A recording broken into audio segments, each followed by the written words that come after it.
भाभी, श्री कमरे में है। तू फिर आ गई? क्यों ना आऊं, मेरी सहेली का घर है। मुझे किसी ने इतना बेइज्जत करके निकाला होता ना, मैं मरती मर जाती, पर उस घर में वापस कदम ना रखती, बल्कि जहर खा के मर ही जाती। अरे भाई तो अपनी बहनों पे गुस्सा करते ही रहते हैं। अब इसका ये मतलब थोड़ी है मैं जहर खा लूं। और लाला ने जो भी कहा मेरे भले के लिए कहा था। तौबा तौबा, लोग सही कहते हैं, दुनिया में हर चीज का इलाज है, पर बेहयाई का कोई इलाज नहीं है ना। बेहयाई का भी इलाज है। अगर लड़की बेहया हो रही हो तो उसकी शादी कर दो, फौरन हयादार बन जाएगी। लाहौल वाला, कितनी बेशरम लड़की है। आने तो सैफ और रहमान को आज बताती उस लड़की के करतूते।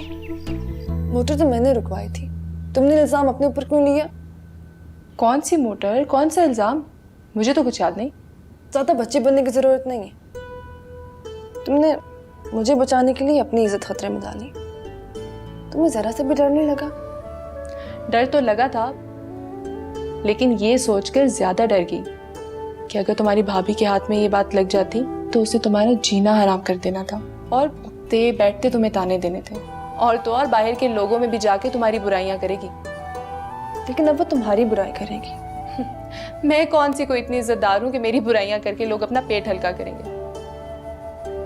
और ना तो मेरा कोई बाप है और ना मेरा भाई यहाँ है जिसको गैरत के नाम की बदहज़मी हो। तुम्हारा तो भाई जिंदा है ना, उसको पता चल जाता तो वो तुम्हें जिंदा ना छोड़ता। मेरा भाई इतनी छोटी सी बात पे मुझे नहीं मारेगा। भाई तो नहीं, लेकिन तुम्हारी भाभी जरूर करवा देगी। मैं तुम्हारा ये एहसान कैसे उतारूंगी? दोस्तों में कोई एहसान नहीं होता, पागल। अच्छा सुनो, मैंने तुम्हें एक चीज दिखानी थी और तुम्हें एक राज की बात बतानी। चलो। अच्छा छोड़ो तो सही, मुझे चादर तो लेके आने दो।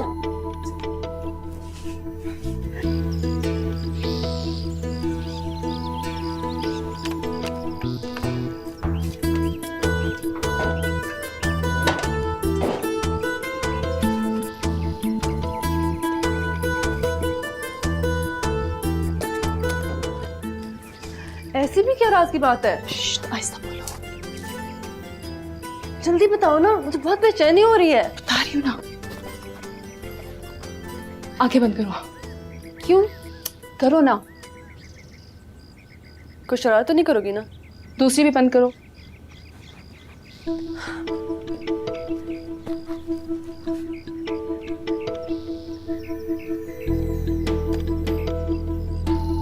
खोल लो। खोल लो बेसब्री, कब से चोरों की तरह देखे जा रही है। ये क्या है? कहाँ से आया? शरीफुल्लाह भाई ने दुबई से भेजा है ना? किसी और ने दिया है। किसने? मेरे आशिक ने।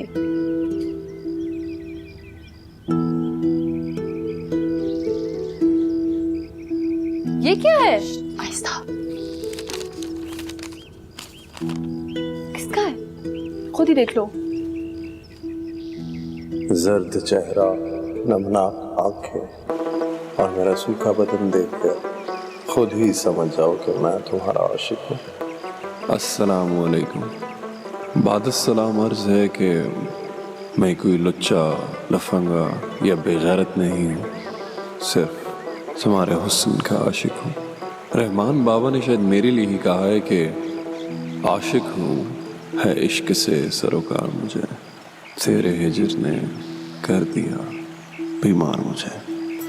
जब से तुम्हारी आंखों को देखा है मेरी आंखों की नींद उड़ गई है।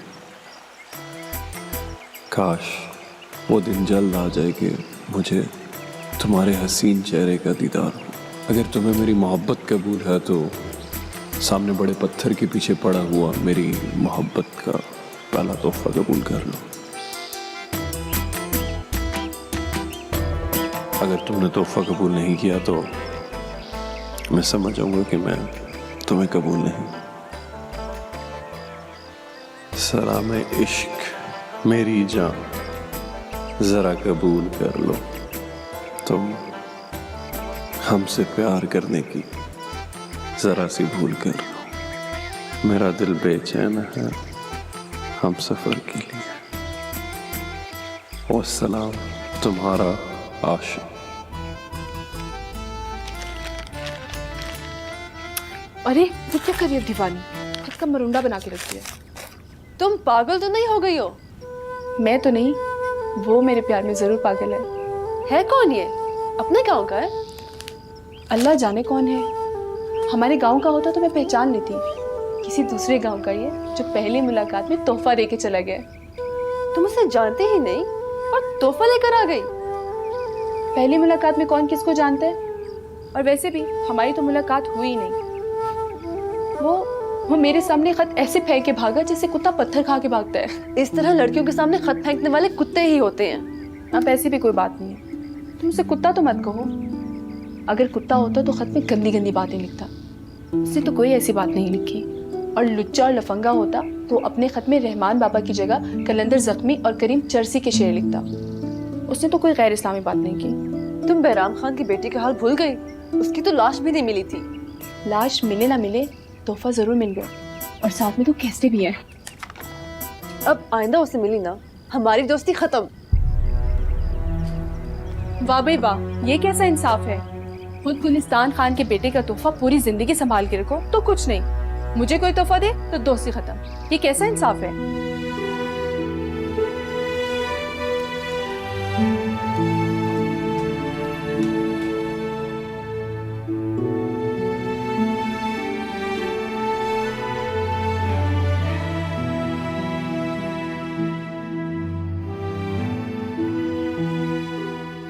खुद गुलिस्तान खान के बेटे का तोहफा पूरी जिंदगी संभाल के रखो तो कुछ नहीं, मुझे कोई तोहफा दे तो दोस्ती खत्म। ये कैसा इंसाफ है।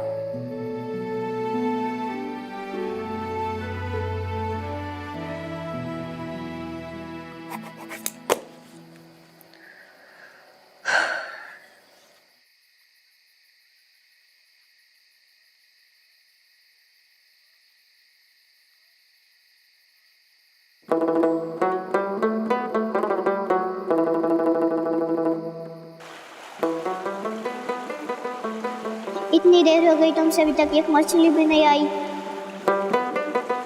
अभी आ जाएगी। वो रही। तुम शोर कर रही जो भाग गई। शीरी, चलो फिर कल शिकार कर लेंगे। कल कैसे करेंगे, कल तो हम जा रहे हैं। तुमने मुझे क्यों नहीं बताया? मुझे क्या पता था। मेरा मोरपंख वापस करो। नहीं वो मेरा पंख। नहीं। क्यों लड़ रही हूँ मेरे भाई से? ये मुझसे नहीं लड़ रही, मैं इससे लड़ रहा हूँ। ये मुझे मेरा मोरपंख नहीं दे रही।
तुम इतनी रात को उस वक्त क्या कर रही हो?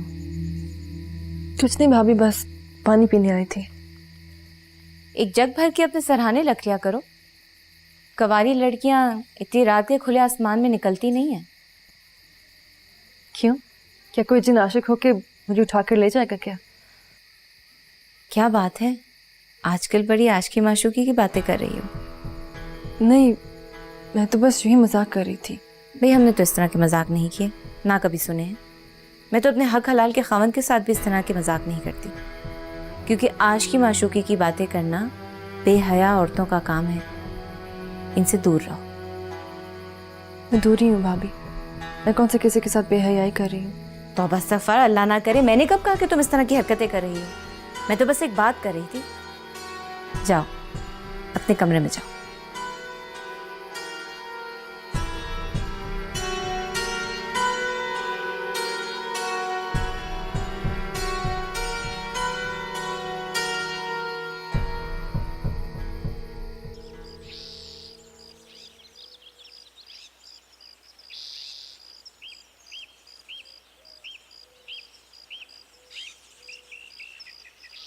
गुलमनाला के 12,40,000 वसूल हो चुके दाजी।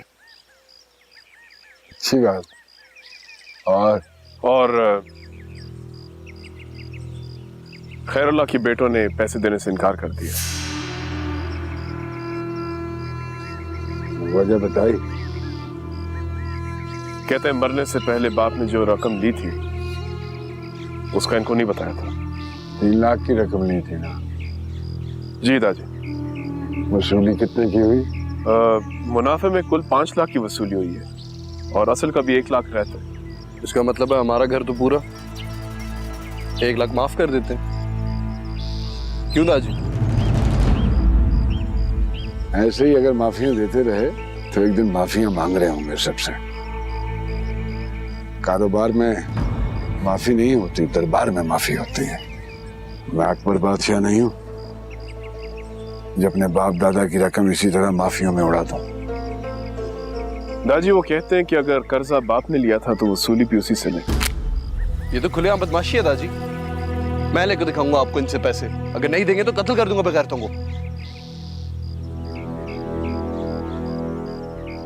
ये उठ के जरा इसका मुंह सूंघ देख, क्या पी रखा है इसने। सुबह तो दूध पी रहा था दादी, उसी की खुशबू आ रही होगी। दूध पीकर कत्ल करेगा? खबरदार ऐसा कुछ किया था। कम ज़र्फ होते हैं लोग जब पैसों के लिए एक दूसरे को मारते हैं। मुर्दे से क्या वसूली करेंगे दादी? वो तो कर्ज लेके मर गया कम वक्त। मुझे मालूम है कैसे वसूल करने हैं पैसे। मैं करके दिखाऊंगा तुझे। या तोरे को बुलाओ ऊपर से।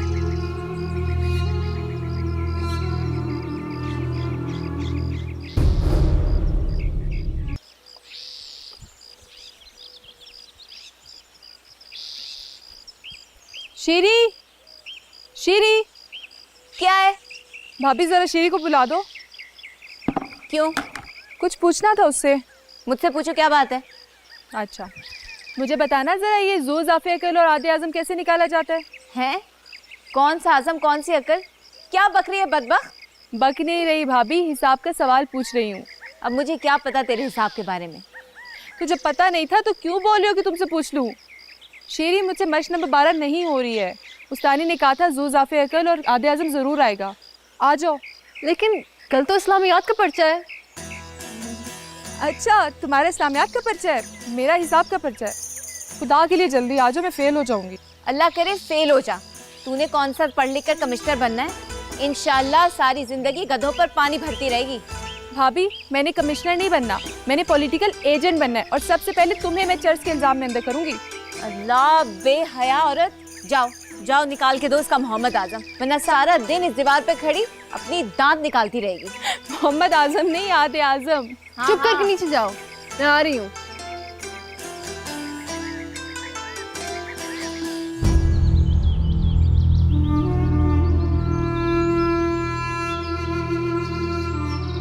गुलिस्तान खान, कहाँ जाने की तैयारी है? खैरुल्लाह की औलाद ने उससे मेरा कर्जा उतारे बगैर कब्र में उतार दिया है। अब इनकारी हो रहा है। कहते हैं हमारे बाप ने कर्जा लिया था, उसी से वसूल करो। वही वसूल करने जा रहा। तो क्या तुम उसके बेटों से लड़ाई करने जा रहे हो? नहीं मुल्ला, कब्रिस्तान जा रहा, उसका कफन उतारूंगा ताकि फरिश्तों को ये पता चल सके कि ये नंगा मेरा मकरूज है।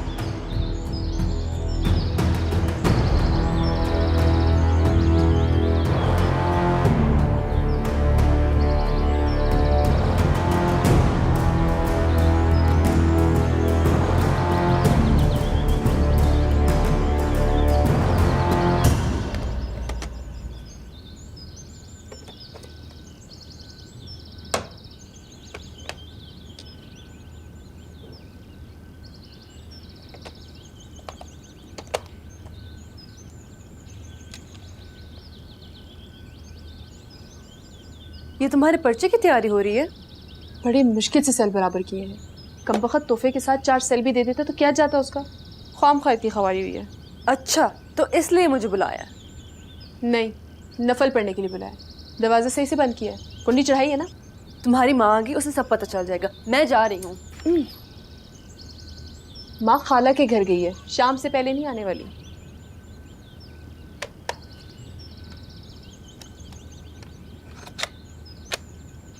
कहाँ से सीखा तूने ये सब? मुझे सब आता है, बंदूक, गधा और टेप सब चला सकती हूँ।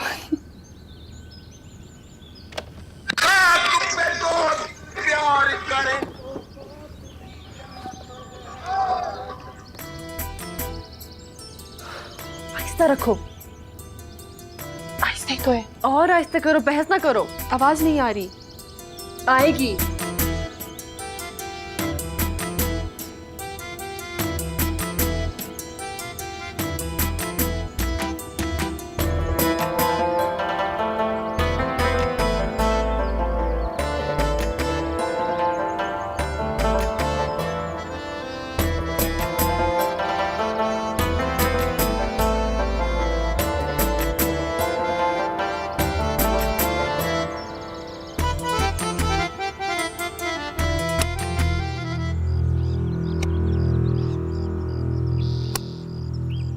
गुलफराज, बंद करो ये शैतानी काम। क्या हुआ मुल्ला जी, क्यों चीख रहे हो? उठो, अपने बाप के कफन को बचाओ, वरना तुम्हारे औलादे किसी को मुंह दिखाने के काबिल नहीं रहेगी। जहां से गुजरोगे तो लोग कहेंगे गुलफराज जा रहा है, जिसके बाप को गुलिस्तान ने कब्र से निकाल कर कर्जा वसूल कर लिया था।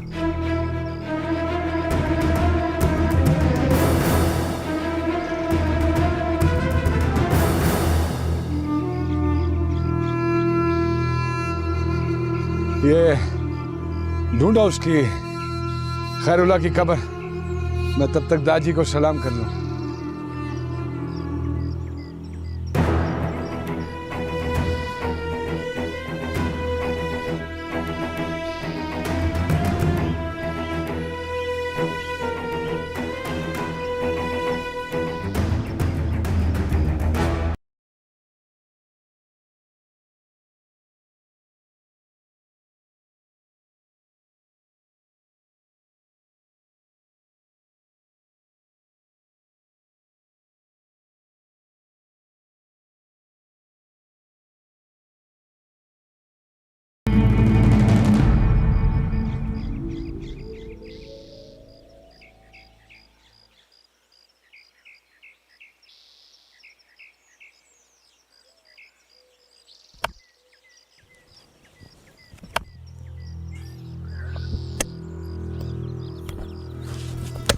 गुलिस्तान खान, ये कैसी नजूरी है? ये सीना जोरी नहीं है, कारोबार है बेटा। हाँ धोरे, कफन नजर आया? ताजी अभी तो घड़े भी नजर नहीं आए। तोरा खान, खुदा के लिए रुक जाओ। क्यों रुक जाओ? तुमने खुद ही तो कहा था कि कर्जे की वसूली बाप से कर लो। अब जब वसूली हो रही है तो रोक क्यों रहे हो? शाबाश तोरे, जल्दी जमात पे भी पहुंचना है। बोला कितने बजे नमाज खड़ी होगी? 5 बजे। गुलिस्तान खान, 15 दिन के अंदर अंदर आपकी सारी रकम मिल जाएगी, लेकिन मेरे बाप की बेइज्जती तो ना करो। बेइज्जती तो तुमने की है सफीउल्लाह की, बगैर रकम दिए वापस क्यों भेजा उसे? गलती हो गई है गुलिस्तान खान, मैं मुल्ला जी को गवाह बना कर कहता हूँ कि 15 दिन के अंदर रकम भी दूंगा और माफ़ी भी मांगूंगा। चलो फिर सफीउल्लाह खड़ा है, माफी मांगो उससे। सफीउल्लाह भाई माफ़ कर दो, मुझसे गलती हो गई है। कितनी रकम है इसके बाप की तरफ सफीउल्लाह? दादी 1 लाख रुपया। 1 लाख।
पता नहीं आज ये दरिया का शोर और परिंदों की आवाज़ें मुझे अच्छी क्यों नहीं लग रही। मेरा तो दिल कर रहा है किसी एक पत्थर पर मेरा टेप ऊंची आवाज में बज रहा हो।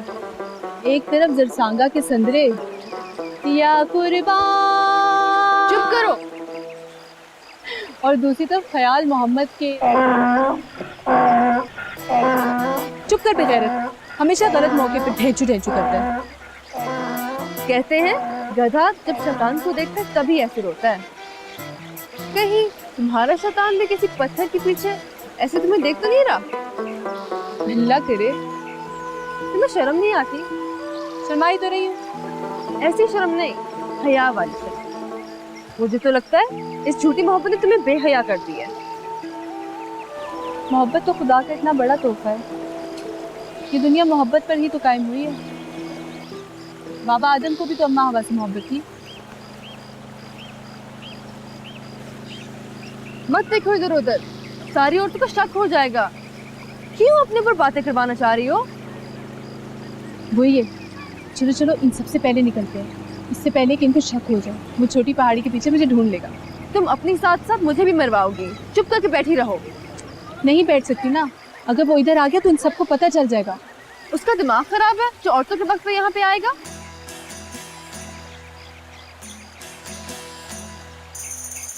लो आ गया तुम्हारा आशिक। लड़कियों, मदरसे के बच्चे आ रहे हैं, तुम यहाँ से चले जाओ।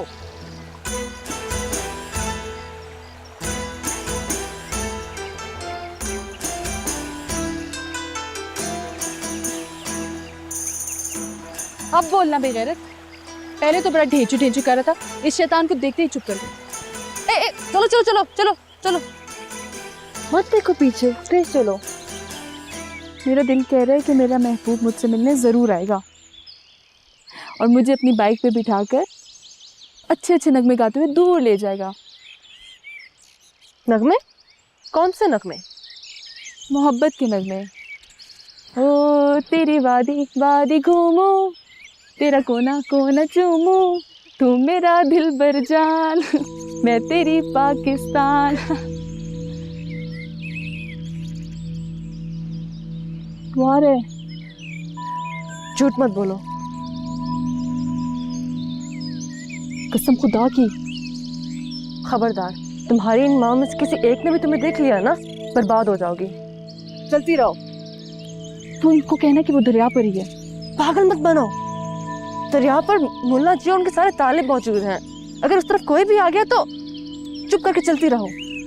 और खबरदार, खबरदार जो पीछे मुड़ के देखा या उसे कोई इशारा किया तो। इस मुल्ला को भी अभी आना था। वो आ रहे, तुम आगे हो जाओ। वो आ रहे, आगे जाओ।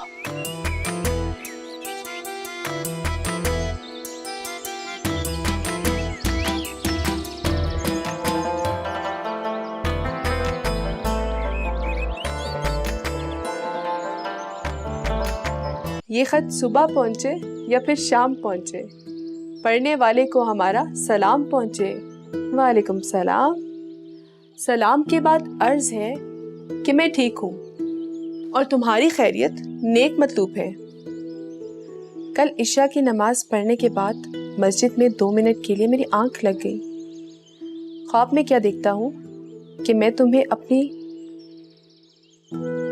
मोटरसाइकिल पर बिठाए शहर आया हुआ हूँ। तुम्हारे हाथों पर मेहंदी लगी हुई है और मेरे हाथ में एक अंगूठी है जिस पर तुम्हारी खूबसूरत आंखें बनी हुई हैं। हम दोनों शहर घूम रहे हैं, बड़ी बड़ी दुकानों पर जाके चीजें खरीद रहे हैं।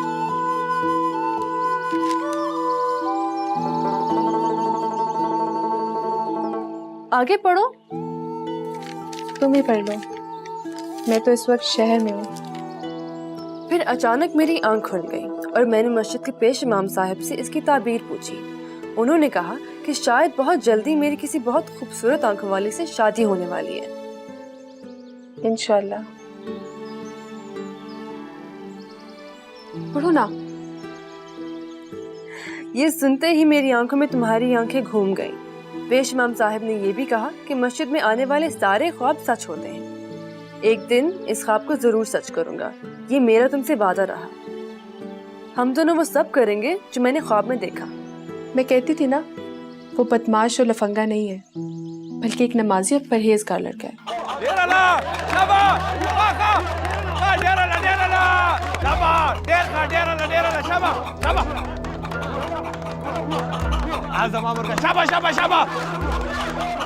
गौहर खान, कभी मस्जिद में अल्लाह को सजदा भी किया करो।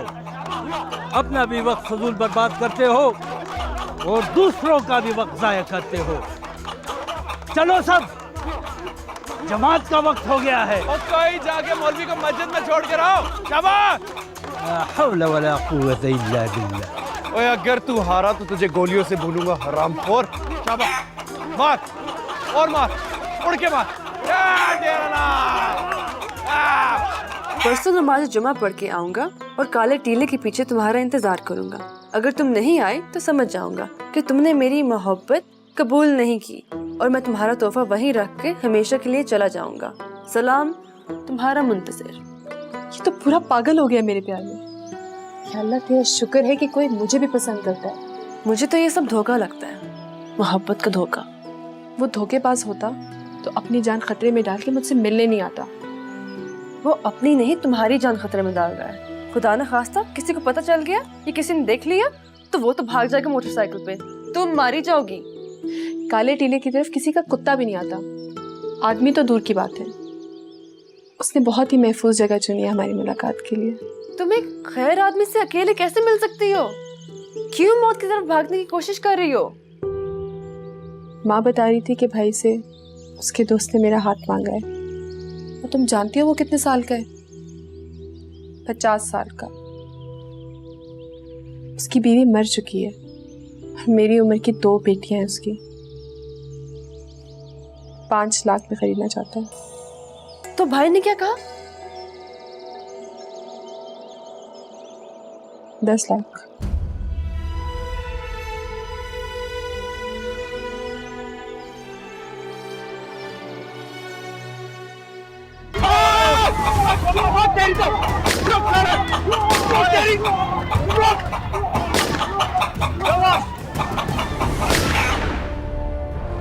लग गई बेगैरत को। ओए, जल्दी से छुरी लाओ और हलाल करो इस हरामखोर को। जब लड़की तुम्हारा तोहफा कबूल कर ले तो समझ जाओ कि वो तुम्हें अपने घर ले गई है।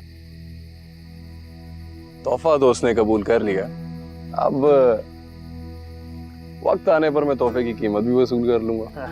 पर है कौन? नाम क्या है? मुझे क्या पता कौन है, मुझे उसके नाम से नहीं अपने काम से गर्ज है। वो तो ठीक है, लेकिन शक्ल देखी है, कैसी है? इस मुलाकात पर देखूंगा। वैसे उसकी एड़ियां बहुत साफ, जिस लड़की की एड़ियां साफ हों तो समझ आओ कि शक्ल भी साफ होगी। वाह गौर खान, तुम्हारे तजुर्बे। बंदा तुम्हारे साथ बैठ के बहुत कुछ सीख जाता है। दुआ करो मेरा इल्म सलामत रहे।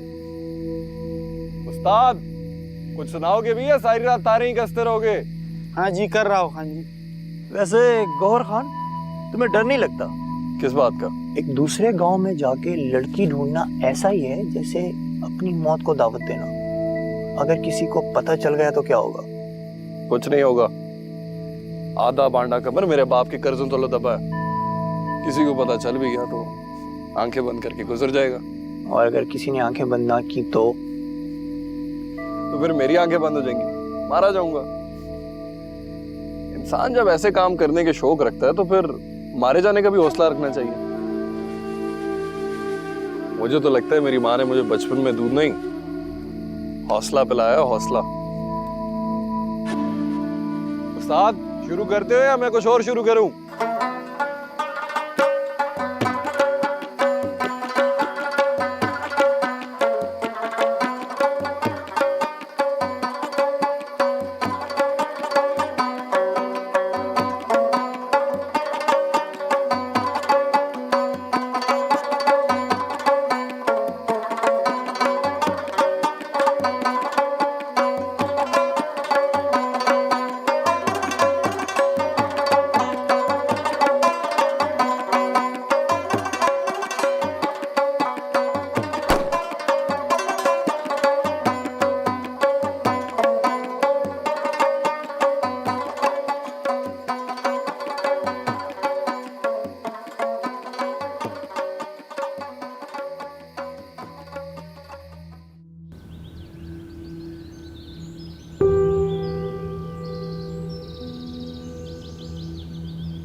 क्या सोच रहे हो?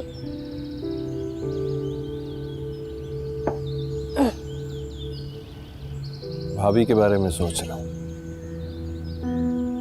लाला इसका बिल्कुल ख्याल नहीं रखता। नहीं नहीं, सफीउल्लाह तो इसका बहुत ख्याल रखता है। ये कुछ बीमार है बेचारा। बचपन में इसको काला यरकान हुआ था ना, उसी का असर। अरे ये सब कहने की बातें हैं, अभी ठीक नहीं है, बिल्कुल ठीक नहीं है। नहीं नहीं, हकीम भी यही कहता है, कोई और बीमारी नहीं है। एक दो दिन में मस्तान बाबा के बाजार पे भी ले जाऊंगी। मुझे लगता है किसी ने काला जादू भी किया है इसमें। ना इस पे काला जादू है, ना काला यरकान। इसकी तबीयत ठीक नहीं है। अरे लाला से क्यों नहीं कहती इसको शहर ले जा के किसी अच्छे डॉक्टर से चेकअप करवा ले इसका। तो क्या हुआ?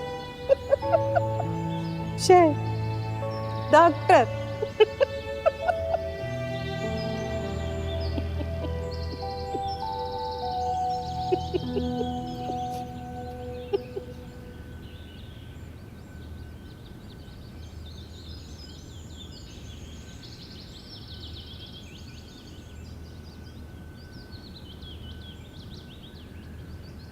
क्या मसला है तुम्हारे साथ? मेरे साथ? हाँ तुम्हारे साथ। तुम लाला से कह के किसी अच्छे डॉक्टर से जाके इलाज क्यों नहीं करवा लेती?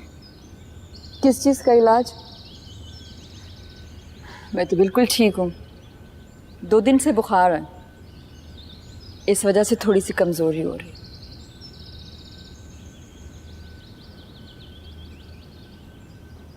अरे ये कैसी कमजोरी है भाभी?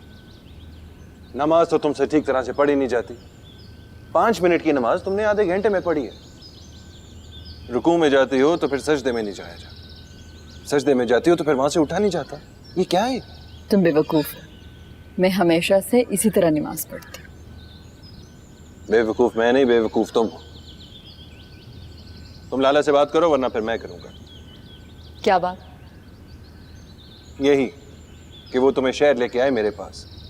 मैं तुम्हारे किसी अच्छे डॉक्टर के साथ अपॉइंटमेंट करवा के चेकअप करवाऊंगा। आखिर पता तो चले मसला क्या है। मेरी तो न जिस्म में हिम्मत है और न जुबान में। तुम अपने लाला से खुद ही बात कर लो। और हाँ, मेरा नाम मत लेना वरना वो बहुत नाराज होगा। तुम तो शहर चले जाओगे, अजाब में मैं आ जाऊंगी। मैं तुम्हारे लिए चाय बनाती हूँ।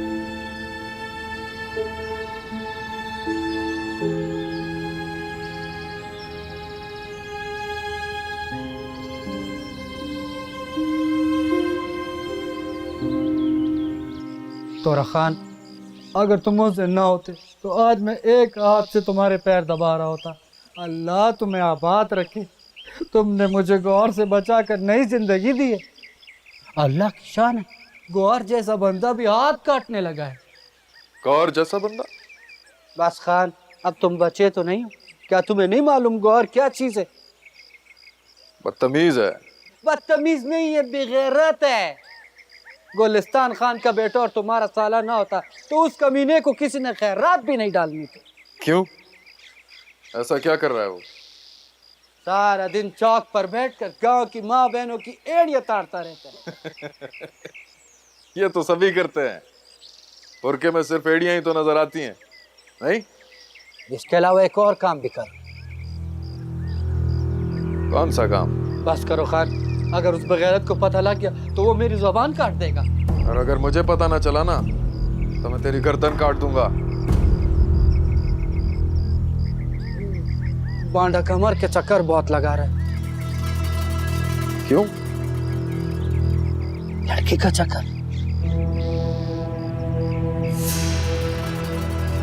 कौन लड़की? ओए मेरा दुम्बा, सब कमीनों ने मिलकर कहा है मेरा दुम। बस कर बे, दूसरा दिला दूंगा ना। लड़की कौन है?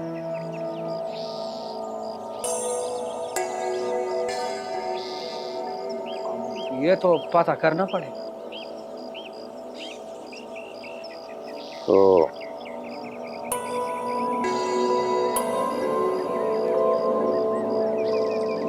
पता करो। अब मैं इतना बेगैरत तो नहीं हूं कि अपने मोहसिन से ये पैसे लूं। चलो तुम इतना जिद करते हो तो रख लेता।